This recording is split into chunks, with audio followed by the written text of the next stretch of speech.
Hello and welcome to an update video. I'm Shadowhawk2012 and I've been suffering with a cold the last week, as you might still be able to tell. Yeah, this is basically why my uploads have been pretty much XCOM only, because I have 7 or 8 episodes of that recorded in advance, and I haven't been able to record anything for pretty much the last couple of weeks.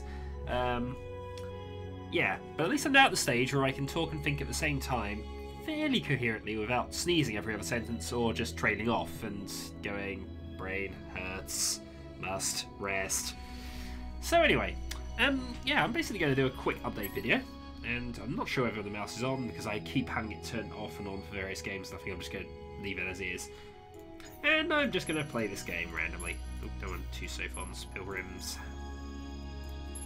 Automatons. I do like the Pilgrims actually, but I'm testing out various builds. I have to say, I am loving Endless Space at the moment. I really am. They've added a major patch to it fairly recently. They did it around the time they had the free-to-play weekend on Steam. And yeah, it's an awesome little game, and I like the features they've added. It now just feels much more complete, actually. I mean, before it was okay, but it was missing certain things. Oh, go on. Alpha Fleet.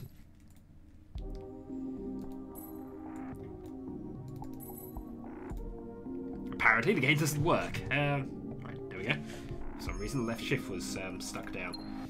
Right, new advanced defense ship is created on Lupus. Hurrah, more exploration things, even though it's really not an exploration vessel, it's fine. So my Sophon build. I quite like it. It's tolerant everywhere, so I don't need to worry about things there. As you noticed, I have no ship speed, though we will fix that immediately, because that's one of the things that we can do. Also, because all the starships don't use all the available weight allowance, they're all improperly optimized right from the get-go. So this is kind of always a good idea to just do this first. There we go. So now our ships have, well, our colony ship at the very least, any new ones we build, will have, oh damn it, didn't get a corporate leader. Normally I have been sticking with the agricultural administrative builder and leader at the start, because he's quite good for getting systems up and running faster. But I'm actually finding more and more corporate leaders upgraded to level 3 when you buy them are actually strangely the better choice. Because you can start with a plus 10 money on the system every turn, which allows you to develop the second hero ridiculously quickly. So almost if you've got 1 and 1, go for the corporate leader first, because then the second thing you do with him is massively upgrade your get an extra 10 science every turn. And early game, that gets you through the early techs instantly. I've ended up with yeah, fastest. I've played 30 turns. I've completed all the level 2 tech, and many of level 3. But moving on. There's still this, which is now my preferred build, where I'm supposed to go in full production with them. It's just going, and I'm rambling again, aren't I? Yes, I am. Hooray! I'm back to normal.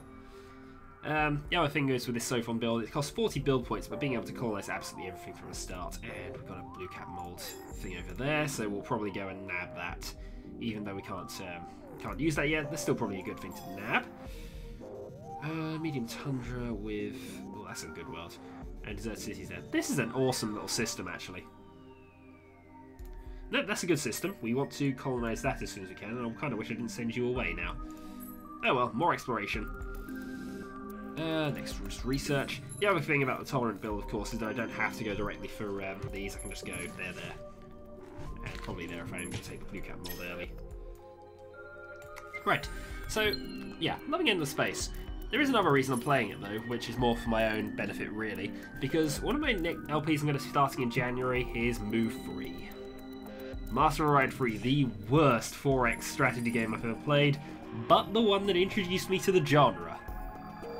Introduction by fire, it most certainly was. It didn't work without a patch. It didn't, well, you couldn't lose without a patch, actually, care to say. And there's a lot of reasons why it's a bad game. I won't go into full detail here because it would take a while doing it. But I'm going to let's play it. A couple of reasons. Firstly, it is the worst game I've ever, 4X game I've ever going to play. So everything I play on from there. Tree of Worlds. That's a nice thing to find early on. This is pretty much, yeah. It's a shame it's in a small system, but it's still a nice thing. That system is perfect. Alright, the investigator will move up to there. We can have our defender actually moving to Xenos. I have no doubts that in a 4-disc system, we're always sort of broken up by wormholes in this map environment, so I don't have to worry about over-expanding AIs initially anyway. Research is done, Henry fusion plants. But yeah, it's the worst 4X game I'm ever going to play, and it means anything else I play beyond that is going to be awesome in comparison. Experience. Yeah, a colony ship with experience. Well, it's found a nice jungle world. That's not a bad thing. That's not a bad world. It's fine, actually. Large jungles are always worth having. And also I get no penalty on that. So hurrah, we have our second system on the ITER. The second system is now done. We will, though, change and assign you as soon as you... How many turns was that? I know it's going to be another 3 or something, isn't it? 3 turns. Yeah, we'll swap you over as soon as you've done that for 3 turns. We'll swap that over as well. You'll probably have enough production to get that finished, and then you'll be able to produce on your own. So that's all good. Yeah, you can go there. So yeah, Mu free. Other games I'm going to be playing relatively shortly in January. I'm going to do a couple of Let's Blindly Play requests, which I've had on reserve for a while. The first one is Tarquin FFF3's 4th request of me. He made 4 at the same time a while back. But we're now going to play Fire and Ice. It is a blind game. All I know is it's a Sokoban-style puzzle game. And yeah, I like puzzle games, and at the very least it's not a point-and-click adventure that's going to confuse me. Which is Marriagin's little Let's Blindly Play request, which I'll be trying out in February. Provided I actually finish the previous game. Oh, did I make another exploration ship? I must have done. Whoops. Oh well, new exploration ship is found, and a new advanced defense ship is made. Right, well this is sorting out my fleet early on. I'll move you to the ITER system. It's going to take you a while to get there because it's the slow version. You can head over to there. You will head back to there. So, Let's Blindly Play requests. Hurrah! Now, I'm going to be re-uploading Shining Force probably tomorrow, if I get around to recording it. I'm not going to record anything else today. Just gonna have an early night, rest, and hopefully tomorrow I'll be in a much better state for recording things. So yeah, Shining Force will continue. Moving on from that, I will have Legend of Dragoon restarting once Shining Force is over, whenever that happens to be.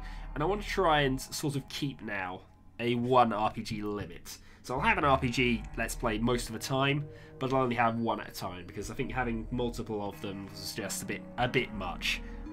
I mean, technically I had 3 going at the same time not so long ago, so it's so yeah, we'll avoid that. Other games I'm sort of planning on doing, Baldur's Gate Enhanced Edition, yeah, I'm definitely planning on Let's Playing that. It'll probably be in February, March-ish, but, and it's a big but actually on this. I know I've just said literally a few moments ago that I'm only doing 1 RPG at a time. Baldur's Gate won't. If it's a multiplayer game, I'll have it on at the same time, because that'll be me messing around with probably Marashin and Real Shard, and just basically messing up and doing things really stupidly through the game, as opposed to a serious Let's Play of it. Because let's be honest, I know the game is awesome, but you can't take it fully seriously. Well, we could, but we're not going to. But if I do end up doing a full Let's Play of it, it'll be later than if I do a multiplayer Let's Play of it, I suppose. I still might run up some test videos or some random bits and pieces that I find that amuse me through the game, but we'll see. Other things for 2013 that I'm considering is redoing a couple of my older Let's Plays. Now, what I mean by this is the ones that I did really, really early. We're talking Mercs, Dune, Final Fantasy, which won't be a White Mage Challenge if I do that again. Maybe Suikoden 2, but it's a very long game. It's the longest Let's Play I've done in parts. I think that went up to 160 something. So that one might not be redone. Also, the fact that it kind of had 3 different microphones through the game. It might not be. We will see. But I do intend to... Oh, wait, I've actually only got 1 research queued up. I need to go and fix that. I think we'll rush to the Kashmir Effect now. Though I will rush via that to improve our Arctic worlds. Not that we got any Arctic worlds, or found any Arctic worlds. At least none that interest me. Rich soil ocean world. That's quite nice. It's a shame. It's a shame the lava world's a bit rubbish. Pre-schism artifacts. No, that's a while away. They're all our Arctic worlds, by the way. Right. Oh, I can put that on as well. Exploitation's going to be soon. 2 turns away from finishing that. Can I change you yet? You're 1 turn away. I'll probably wait 2 turns then, just make sure that gets built. Red Sang has been identified. Blue Cap Mold has been identified. Dustwater is identified. We didn't find any, unfortunately, because Dustwater is the thing that improves the experience of our heroes, which we do like. Let's see. Now, I did keep the tax rate quite high. There was a reason for it. I am sort of saving up to a second hero. Normally, I'd do this with a corporate one and not bother and adjust the tax bar to sort it out a lot quicker. Let's move fleets. Okay, what do we find here? 10% science increase in the Empire. Awesome. But nowhere else for you to go. Another nice ocean world. There are a lot of nice planets in this sort of area. We're going to have to start massively colonising shortly. I mean, it's turn 7, so shortly is all